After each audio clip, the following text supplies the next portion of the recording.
妈，哎，妈，东方，哎，你回来了。哦，哎呀，快把东西放下，让妈妈好好看看。哎呦，黑了。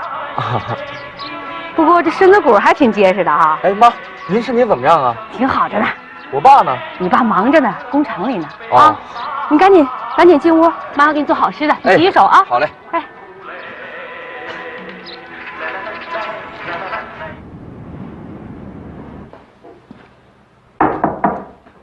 陈叔啊，哟，沈工来了，东方回来了。陈叔，快给沈叔倒水。哎，来，坐。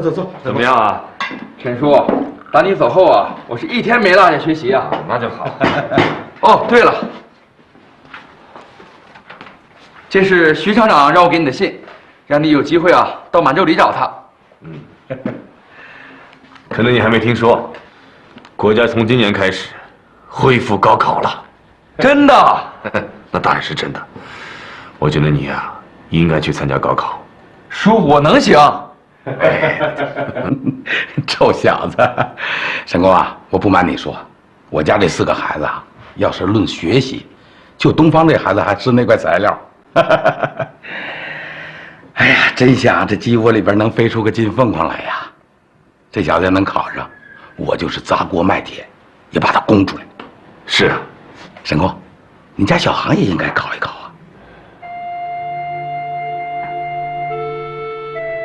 10年浩劫后，经历了几次挫折的小航，变得任性而叛逆。18岁的他，整日无所事事，任光阴虚度。你可不要对我生气，哎呀妈妈，你可不要对我生气，哎呀妈妈，你可不要对我生气，你的情人就是这样没出息。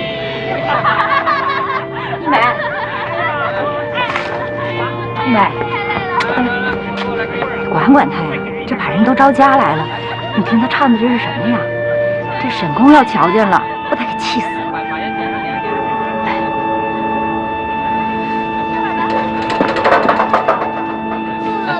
起来，哎，来，给。你们这是干什么？阿姨，出去！以后不许你们来我们家。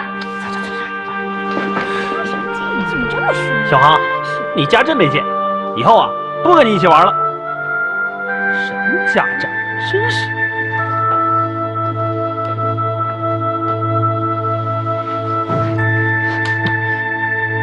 小航，你看看你现在成什么样了？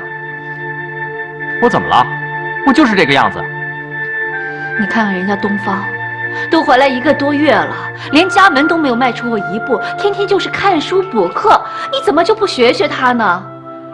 还有2个多月就要全国高考了，你爸爸跟你说过多少次？你又提高考是吧？高考，我长这副样子，他们让我考吗？高考和你长得什么样有什么关系吗？当然有关系了。我这几年考什么成功过？兵不让我当，工厂不让我进，还不是因为我这副模样？小航，行了，别说了。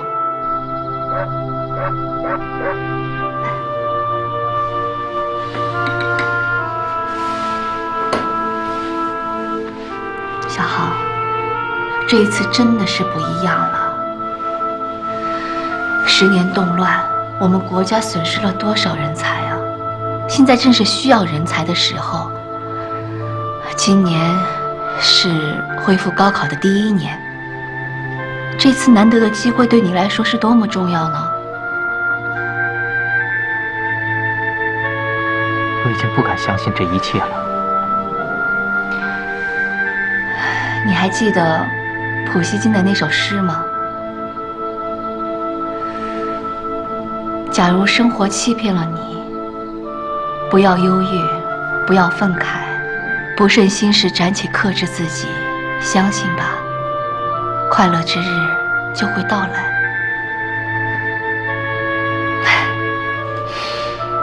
小航，我知道你有自己的理想，你应该振作起来。人生最大的快乐莫过于实现自己的理想，对吗？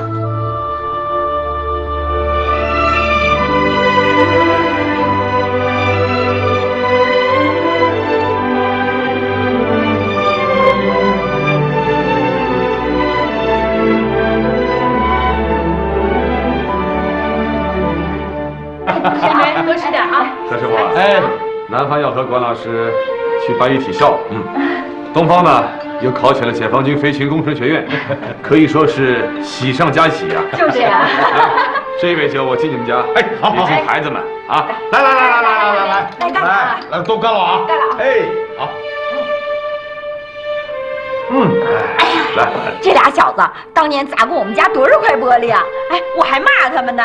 要知道有今天，我们家玻璃管够你砸，砸一块我装一块，砸一块我装一块，然后我给你捡砖头，随便砸。婶儿啊，我这些年都吃您家多少土豆跟粉条了？就是啊，我就是您儿子，往后啊，我孝敬您。真的，这就对了。东方，以后好好孝敬你刘婶儿啊。东方，哎，长江后浪推前浪，你们是祖国的未来，要好好的努力呀！啊，叔，您说的话呀，我都记在心里了。可是啊，我还想说个事儿。我弟小航啊，这回没跟我考一个专业，我知道是为啥。我也知道你们想他死成副业，一家子呀都干飞机这行。可是小航这回考的是咱们市的外语大学，名次是状元。你看，这是通知书。他怕您看了不高兴。你傻小子，考上状元还不高兴啊？这是好事啊，是不是，陈公？啊，好公，来，为小航这么有出息，来，咱们大家干一个，来啊，都干了啊，都干了，哎，干一个，来，干一个，祝贺一下，来。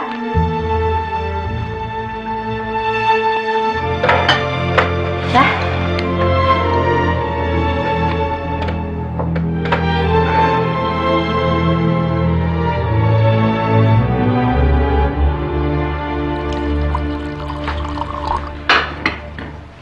我得去问问他，他到底怎么想的。别去问了，孩子长大了，心思总要飞的。飞到哪里去啊？飞去苏联？是啊，他原来跟我说过想去苏联生活，我当时还以为他是生气呢，没想到他早有准备了。准备？啊，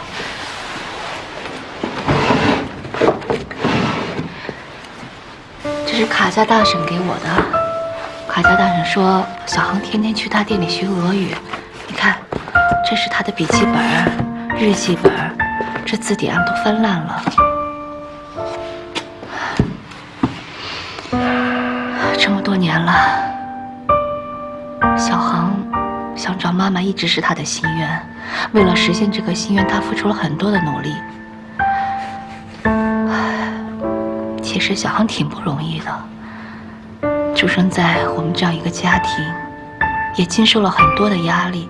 我们做父母的也亏欠了他很多很多。他能走到今天，考上大学，我们应该为他高兴才是啊。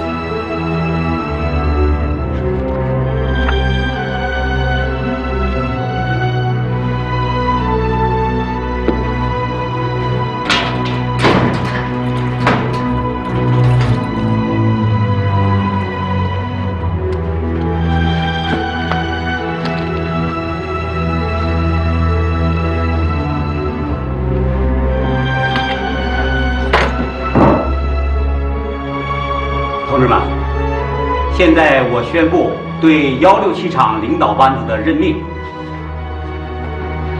一，侯玉柱同志已到退休年龄，免去总工职务，作为顾问协助科研；二，任命沈岩同志为总工程师兼技术副厂长；三，任命郝一梅同志担任副总工程师兼科研组组长。四，撤销167厂革委会，原革委会人员一律听候处理。宣读完毕。同志们，现在我们的国家已经进入了一个新的发展阶段，要把工作的重点放到发展生产上来。我们要全力以赴，把失去的时间抢回来，为早日实现4个现代化而努力奋斗。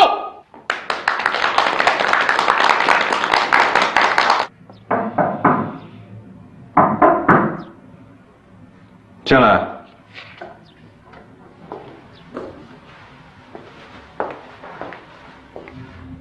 梁卫国，啥事儿？厂办通知你换一个办公地点。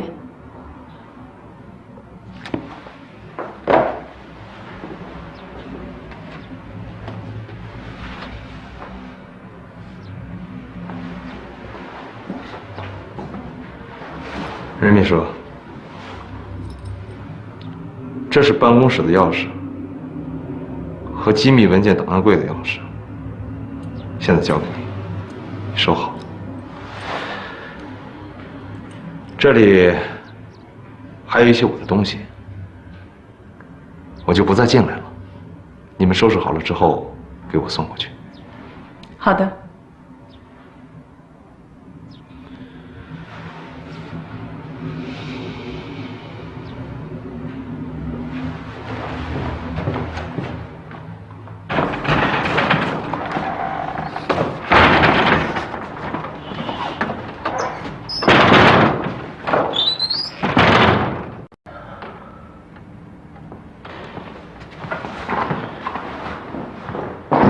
哟，整这么多破纸壳子回来干嘛呀？这乱糟糟的，你不嫌乱吗？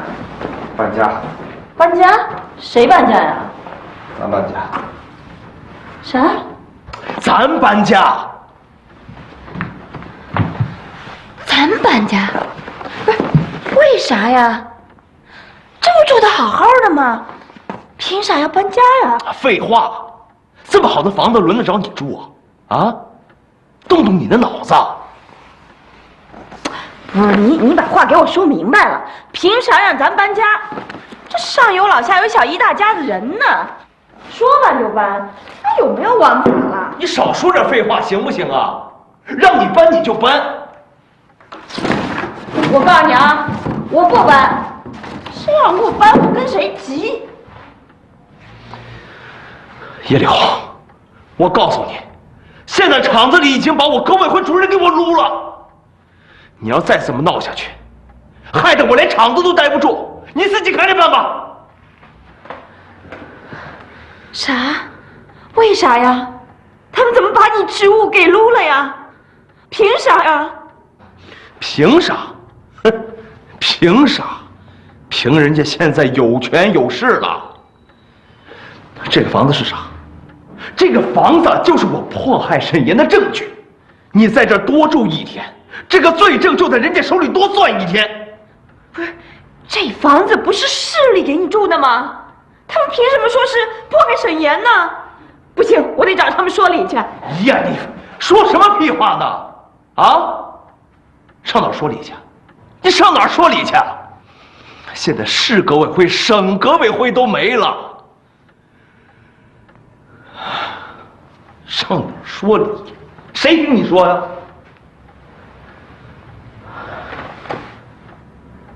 现在这个形势，人家谁听你说呀？啊？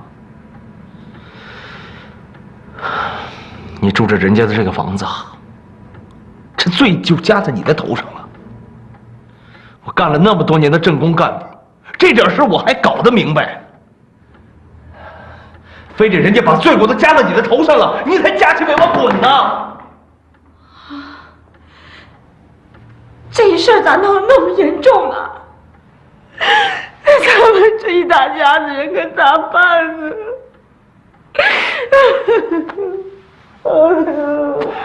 哎呀，行了行了行了，抓紧时间办吧。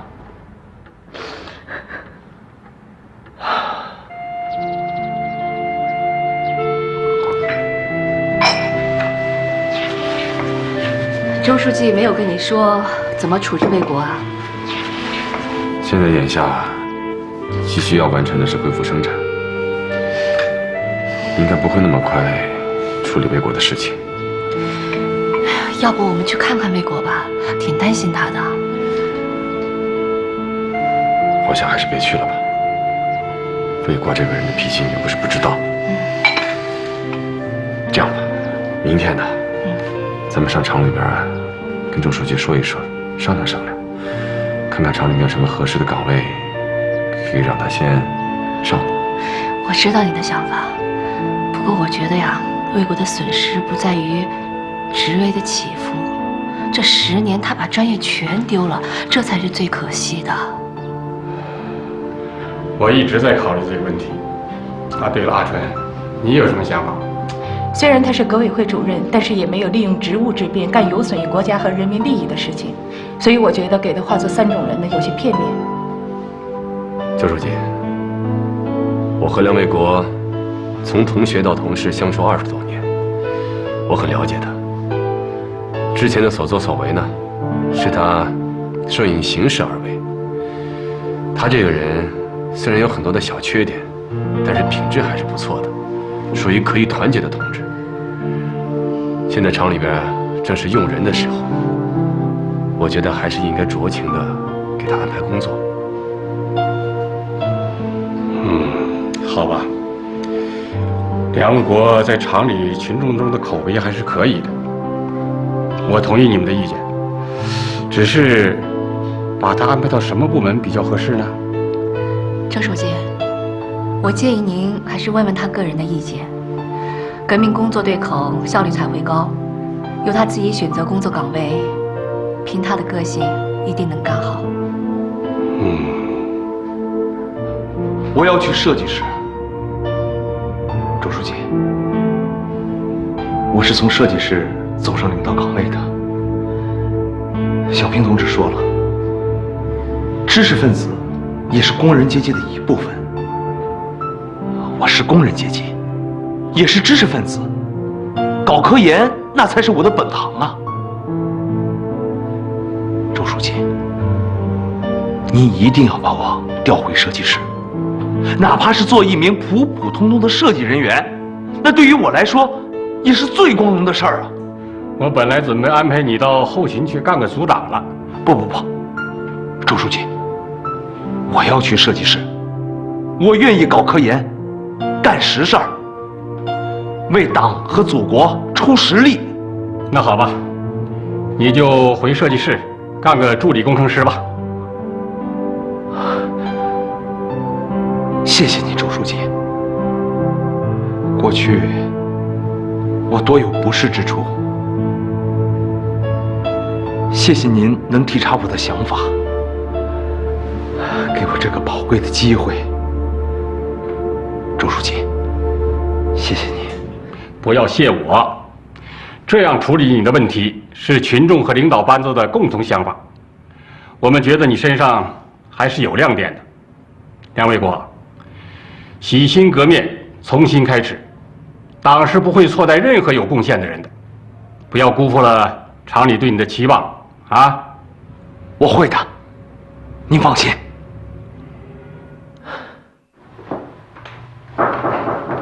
进来。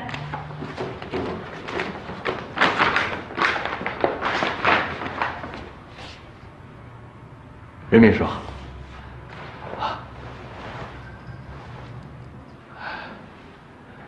这是我现有住房的钥匙，来，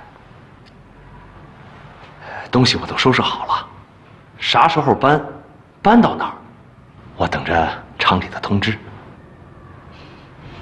组织上还没有想好让你搬哪儿去，你这么着急干什么？再说了，你这老老少少的，住哪儿？我住的房子超标了，早就应该退出来。请组织上按照我的工龄和级别合理安排住房。现在我们一家老小啊，都在招待所住着呢。超标的房子多住1天，那都是对公共财产的巨大浪费啊！请组织上早一点给我安排新的住处。啊，谢谢你啊，任秘书。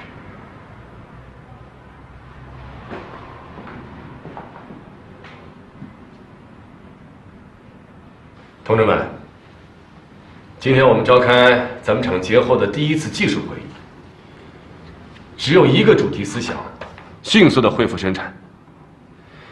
作为科研设计室，我们现在当前最主要的任务呢，就是马上着手准备整理厂里边的现存设计资料，为承接上级下达的重要任务做准备。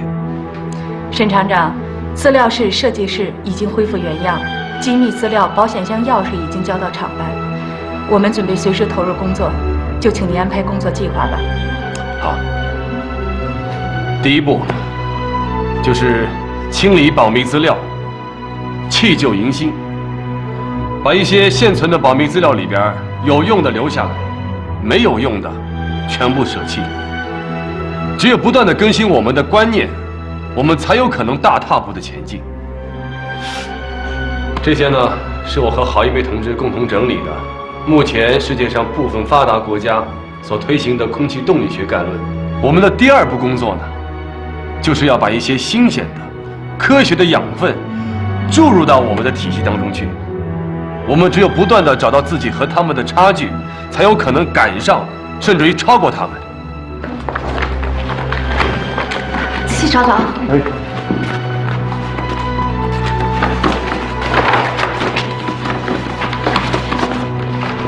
怎么样？找到没有？啊？这已经是最后一批了，根本就没您说那本笔记本，你是不是记错了？不，我绝对不会记错。我清楚地记得，当年沈岩把本子交给我的时候，我还生怕梁卫国看出他的字迹，我特意重抄了一遍。哎，后来你每次完成记录，不都把本子锁进保险柜里吗？这我是知道的。我退休前一天来上班，往保险柜里放资料，我还亲眼看见这个笔记本了，他怎么会记错呢？侯工啊，您先别着急，我来想办法。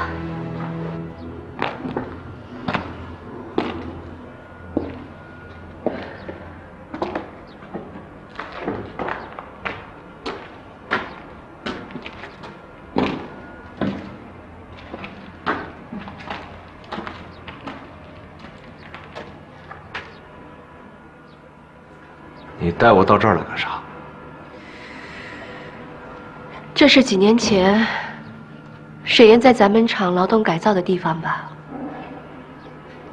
对。你还记得他当年他为什么被下放到这劳动吗？因为他设计了飞鹰3号，你怕这件事情被别人知道，才把他调到这儿的，对吧？郝一梅，你到底想说啥？我们一直是老同学、老朋友，无论大的背景怎么变，我相信我们之间的友谊是真挚的。卫国，我希望你能够主动地交出那本笔记。啥笔记啊？你一定要这样做吗？不是，你到底说的是啥呀？我不明白呀。那本笔记上可是记了咱们厂这些年的科研数据资料啊。啥意思啊？这是？机密资料、保险柜的钥匙一直是你保管，侯工很确定那个本子就在保险柜里。卫国，你把那个笔记藏起来，只会给咱们厂的资料整理工作带来很大的麻烦，你知道吗？我终于听明白了。哦，你们丢了一个本子找不着了是吧？啊？因为我拿着保险柜的钥匙，你们就认定那个本子是我拿的？郝一梅，我告诉你，保险柜的钥匙的确是由我保管。但是从设计室到资料室，工程师、助理工程师到技术员，谁想开就开，我从来没说不让谁拿过。厂里让我更换办公地点，我从那天开始就没进过那个屋子。你凭啥认准那个本子就是我拿的？哼！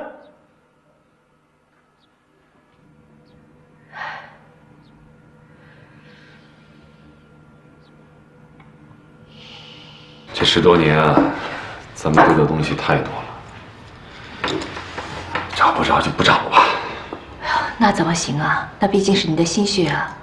虽然设计原理虽然老了点儿，但是那些实验资料还是有用的。飞鹰3号的制动理论也不算落后，何况那东西啊，对将来带新人还有帮助呢。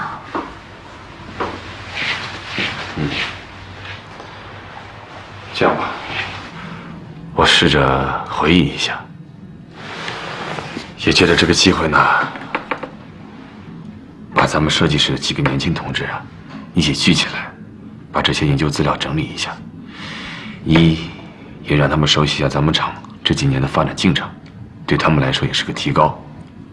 二呢，咱们集思广益，多听听年轻人的意见，也可以趁这个机会，彻底的改变一下咱们的一些观念和思路。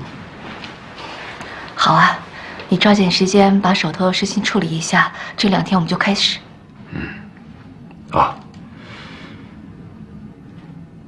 魏国那边啊，你不该去。我倒是觉得他把那个本藏起来是个好事。为什么？他能主动的把这本藏起来，说明啊，他在主动的把这个专业捡回来，说明他正在想干实事儿。他求上进，咱们不能现在打击他的积极性吧？大家来看一下图19，这个是苏联50年代后期最先进的歼击飞机。我们厂早期生产的飞机呢，就是在这一套理论的基础上生产而成的。陈老师，您看一下，这一部分还有保留的价值吗？基本没有了。我们现在用的零部件呢，都是用的是新型的产品。我呢画了张草图，大伙儿来看一下。魏国啊，你也看一下，发表意见啊。你们看，在这一部分，焊接完之后要进行退补处理。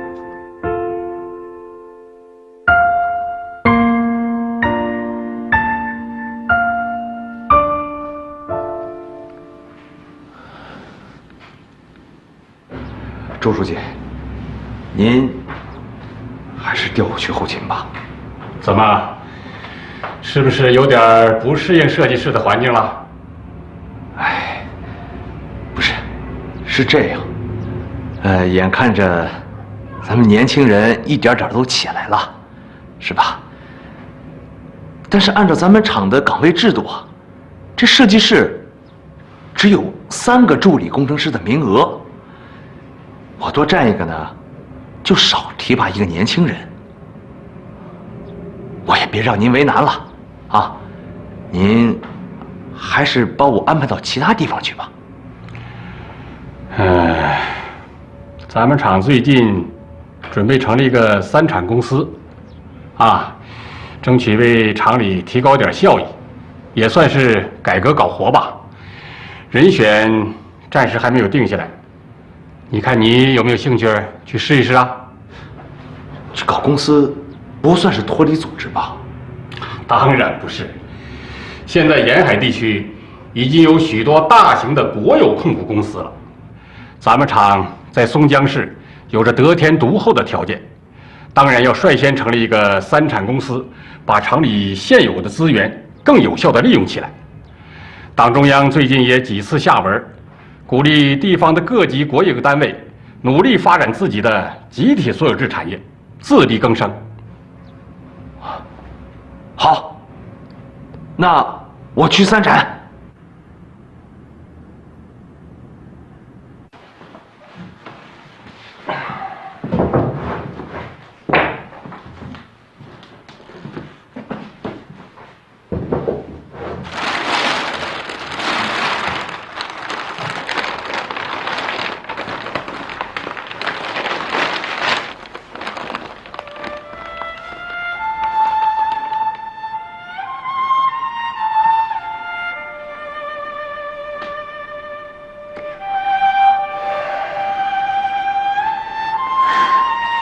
沈岩，中苏通邮了，给瓦利亚写封信吧。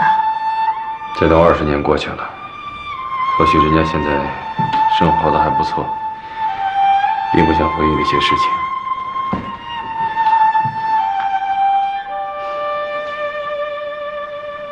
你知道他不会这样想。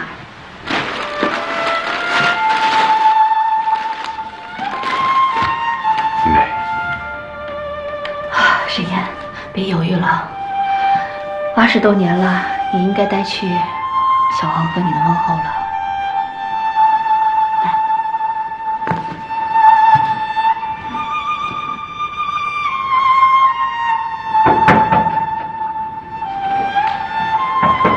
来了。啊，你好。你好。你这家姓沈吧？啊，对，有我们家姓啊。这是你家寄到苏联的信，这条上写查无此人，是不是人家搬家了？你们再查查吧。哦，谢谢你啊。啊，没事。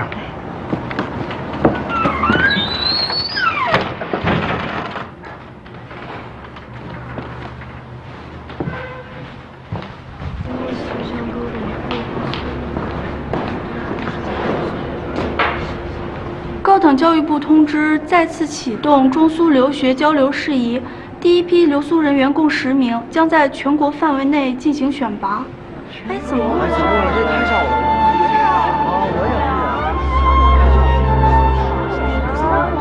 就10个人，这太少了。你好，你好，我也想去苏联留学。我就知道你一定会竞争这个机会的。沈小航，我觉得你的学习成绩一直都很优秀。今年呢，又是应届毕业生，你非常符合外派标准。那我要准备什么手续呢？手续方面的事儿，学校就会帮你办了。你现在只要专心学习就可以了。他们会不会因为我的身份问题而不让我去呢？不会的，今天大家还讨论这事儿呢，就是因为你有一半的苏联血统，所以呢，你才更有优势嘛。放心吧，只要你的政审能过，我想我们一定会让你去的。那就这样。好，老师再见。再见。沈岩，你寄给瓦脸的信给退回来了，他可能搬家了。看看。我寄给瓦利亚的信。对呀，今天刚退回来的。怎么了？我没给瓦利亚写过信。是吗？那这是？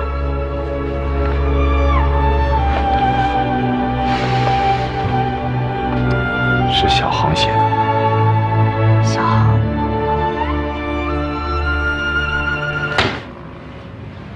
周书记，这是15万。当初我跟您借钱的时候，规定好半年还。看来我是说多了时间了，不够自信了啊！现在3个月，利息呢我就不跟您算了，富裕那5万块钱啊，您就发给咱们厂职工，当个奖金啥的。大家伙这么多年了，也都不容易。魏国啊，这钱你应该交给财务，然后开个收据啊。哎呀，拉倒吧您啊！这钱是我从您手里借过来的，要还我还得还到您手里面去。再说了，这俩钱儿还叫钱呢？啊，您是没瞅见啊？外面那些大公司啊，搞个贸易啥的，那一接手啊，那钱花的呀，哎呀，周书记，我亲眼就看见过一回，好几百万呐，拿那大麻袋这么一提了就走。啥开收据不收据的呀？我连个纸券都没瞅见。魏国，这么说，你现在干得挺上手啊？马马虎虎吧，我现在也是刚刚起步，我们应该放开胆子，加大力度。周书记，您放心，只要有我梁卫国在，绝不会亏待了您和咱们厂。老何啊！何师傅，谁呀？哎呀，何师傅，沈厂长访问来了啊！沈岩、一梅，你们来了。是啊。做点饭。刘姐他们呢？啊，回娘家去了。老太太脚崴了一下。哟，是吗？要紧吗？没事。没事没事，有他们2口子伺候着呢。哎，你们进屋啊！就是我炒俩菜啊。不用了，不用了，我们带熟食切就得。哎呀，你带什么吃的呀？下次不许带啊！行，是啥都有。来，你们聊吧。来，您这是不是？厂里现在都乱成一锅粥了，你这还蒙在鼓里。你说你这副厂长怎么当的呀？怎么了？梁卫国搞那个什么3厂公司，你知道吧？啊，你说这才几天呢，3天2头的给厂里工人发钱发东西，现在工人眼睛都红了，都闹着要上他公司去呢。你说这事儿啊，你看我这还能骗你吗？我手底下那几个小年轻的，这么多天了，干活一点心思都没有。后来我一打听才知道，人家压根儿就不想在这个车间待下去了。哼，一口一个梁经理，说是答应他们，过几天就把他们弄到公司去。你看看，沈岩呐，咱们这么大个厂子，工人的心思一旦散了，你还抓什么生产呢？梁卫国这么干，明显是冲你来的，我这冷眼看得清楚。他这么造声势，这不想卷土重来吗？你得提防着点儿。哎呀，俗话说得好啊，失去了人心，你这个副厂长那就是一个空壳子，你手里的权力迟早得回到人手里去。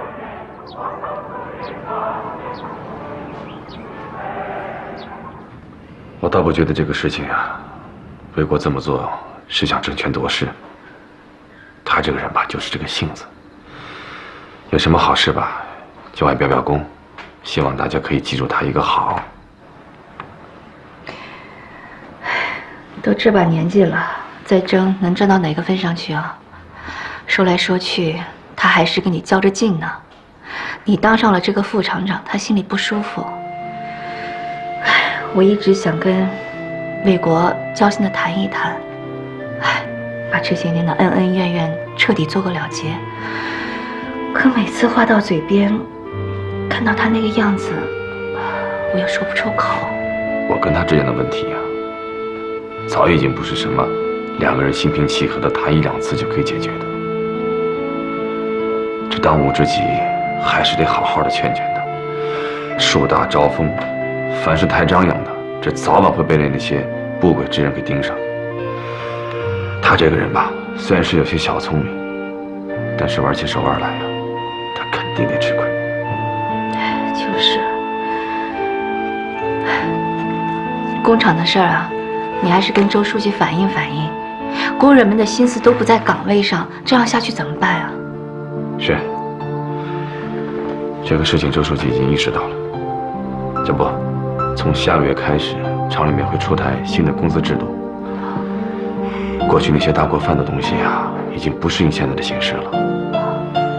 这个事情，周书记和财务的王处长都会有具体的办法。那就好。倒是梁卫国的事情，我真的是放心不下啊。哎呀，陈老板这次专程下来，兄弟我得好好的感谢感谢你啊！要不是因为有你，兄弟我哪能赚这么多的钱？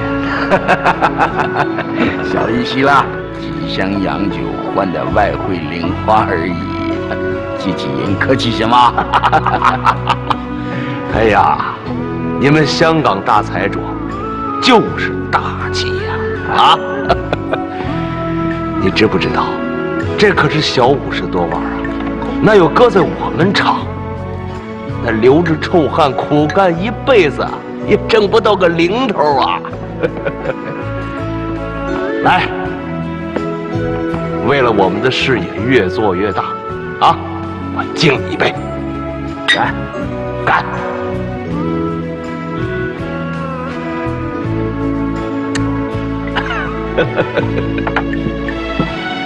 担心，客气话就不要再讲了。我跟你讲，我这里有一批大买卖，你要不要来凑个热闹啊？啥大买卖？只要赚钱就可以。我这里有一批日本进口的电视机。真的？我哪有什么时候骗过你啊？这批电视机是我们公司在日本低价进来的，是吧？